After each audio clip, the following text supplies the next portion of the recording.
If you've ever stood on the touchline thinking, how do I actually build confident players? Not just better results. This one's for you. This video sits firmly in the development pillar because Dare England isn't about tactics boards or formations, it's about how players grow mentally, emotionally and as part of a team. And that's exactly where most grassroots football coaches and coaches get stuck. By the end of this, you will have clear ways to build confidence, leadership and resilience in your under 8 to under 16 players without needing more time, better facilities or perfect sessions.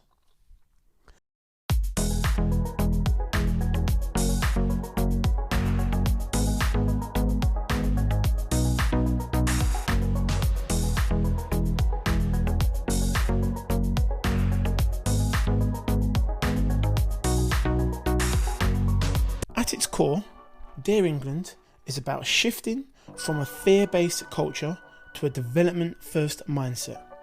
Instead of players worrying about mistakes, selection or being shouted at, the focus is on creating an environment where they feel safe to try, fail and improve.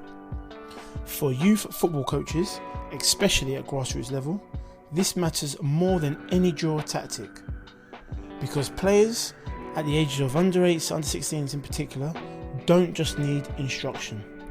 They need belief, clarity and consistency from the adult teaching them. When the environment is right, development takes care of itself. Environment shapes performance more than drills do. What it means is the culture you create, how you speak, react and set expectations has a bigger impact than your session plan. Grassroots football is unpredictable. Mixed abilities, uneven numbers, small pitches. Your environment is the one constant. Players need safety to develop.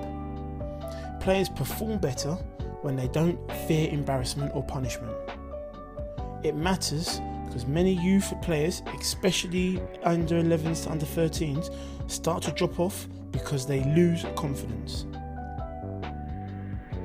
After a mistake, avoid silence or frustration. Try giving a quick reset cue, your next action, and it helps to keep them present. And as a parent coach, this is one of the easiest shifts you can make that has a huge impact. Leadership is shown through behaviour, not speeches. Players copy what they see, not what you say.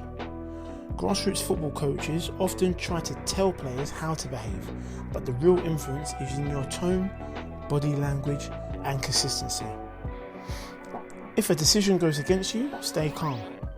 Your players are watching how you react under pressure.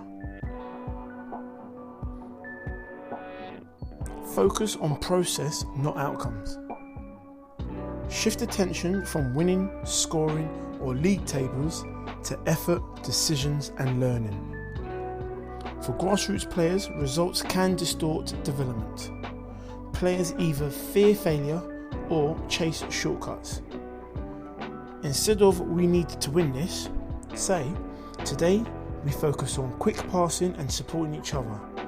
After the game, review those behaviours, not the scoreline. Identity builds consistency. Teams perform better when they know who they are and how they play. At grassroots level, players come and go. Abilities vary, but identity creates stability. Define 2 to 3 simple team rules. For example, we always press together. We always support the ball. We stay positive. Repeat them every session and every game. Something that all your players can follow.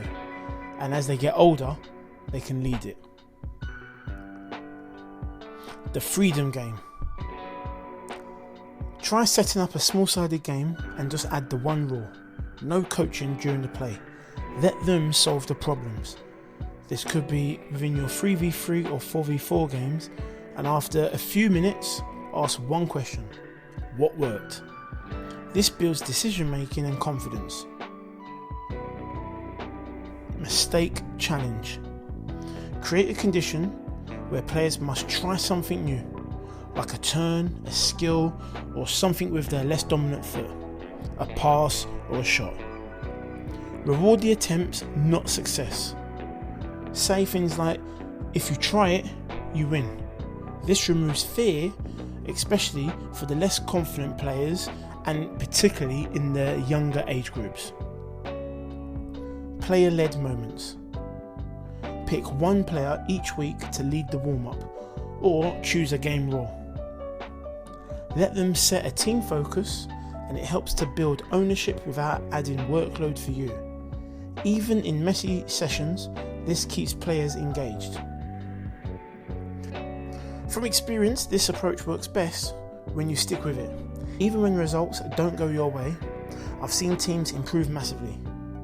Just by changing how mistakes are handled, players become more willing, more vocal, and more consistent over time.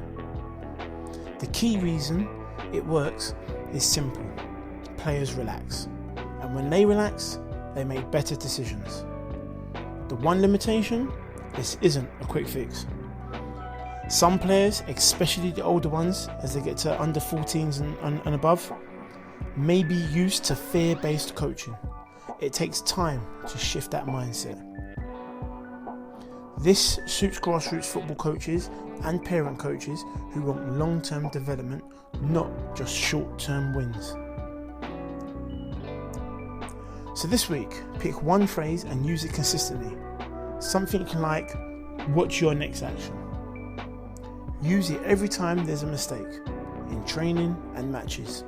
No long speeches, no frustration, just reset and move on. In a chaotic grassroots environment, you won't control everything, but you can control your language, and that alone can change how your players think, react, and develop. This is for grassroots football coaches and parent coaches working with under 8s to under 16 players who want to build a confident, resilient team, not just chase results.